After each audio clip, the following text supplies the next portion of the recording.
Sebenarnya kementerian perlu juga sih untuk diberikan teguran ya sama presiden, dan dari situ kan juga masyarakat juga jadi tahu kalau ternyata sebenarnya dari kementerian sendiri nih banyak yang masih menggunakan produk-produk yang impor. Saya juga kan lihat-lihat berita-berita lama juga ya. Nah itu kelihatannya polanya itu kayak manuver aja ya. Tapi itu tidak diselesaikan gitu ya. Nggak perlu juga marah-marah ya. Para menteri itu untuk bisa melakukan kebijakan mau impor apapun itu pasti ada persetujuan dari yang di atas juga gitu. Harus ada dukungan untuk industri dalam negeri untuk bisa meng-create apa yang memang kita itu butuh gitu. Jadi mungkin kekesalan dari pribadi yang melihat anak buahnya kurang maksimal. Kalau menurut saya sih sebetulnya masih bisa diinstruksikan secara internal ya. Beresin aja diam-diam, yang penting rapi, beres. Rakyat nggak perlu tahu lah, yang penting pemerintah gerak cepat, beres masalahnya gitu aja. Make it simple.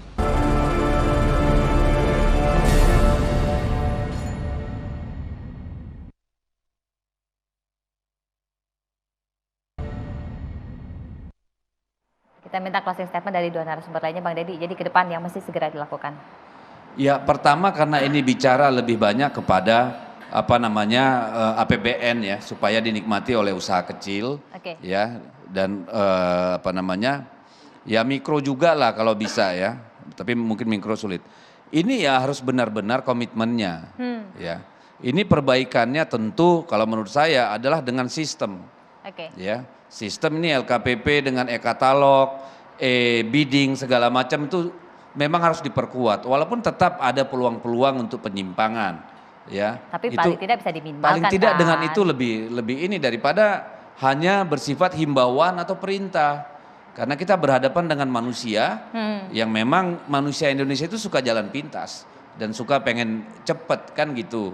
Nah kalau ini sudah diberesin ya mudah-mudahan, tetapi di luar anggaran pemerintah, kalau menurut saya ya memang ekosistem industri kita ini harus diperbaiki dengan benar dari hulu ke hilirnya. Karena semakin hari kita ini bukannya semakin produktif, semakin memproduksi, ya makin banyak konsumsi. Ya. Ya, jadi itu kan tidak memberi manfaat yang besar. Bukan kita menolak impor atau barang luar negeri, tetapi kan kita harus men-trigger terus-menerus supaya memang kita bisa mendapatkan keuntungan besar sebesar-besarnya. KPP silakan Ya, terakhir. terima kasih. Jadi Bapak Presiden kemarin marah itu satu paket dengan instruksi beliau agar APBN APBD kita dibelanjakan untuk UMK. Dan saya barusan dapat kiriman hari sudah keluar Inpres nomor 2 tahun 2022. Ini sebenarnya dalam rangka Bangga Buatan Indonesia yang pembinanya Pak Menko Marves. Nah ini jelas sekali instruksi kepada para bupati dan wali kota agar 40% itu untuk UMK. Usaha mikro, kecil dan koperasi, bukan menengah. Dari sini komitmennya saya kira sudah sangat jelas dan harapan kami nanti ini bisa kita eksekusi bersama-sama. Dan kalau ini jalan seperti hitungan dari BPS akan mendorong pertumbuhan 1,6 sampai 1,7%.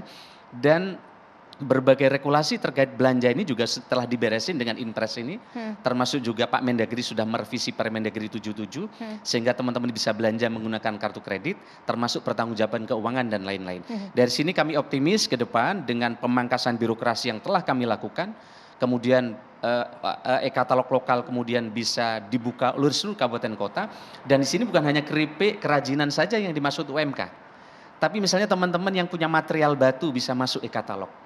Aspal bisa di e-katalog, pasir masuk e-katalog, paving masuk e-katalog. Dari sini sesungguhnya penyerapan anggaran akan semakin cepat sehingga respon dari usulan rakyat ke depan dengan e-katalog akan segera bisa diwujudkan. Baik. Kira-kira gitu. Jadi dasar hukumnya sudah jelas, tinggal bagaimana peta Tambahan jalannya. sedikit saya kira.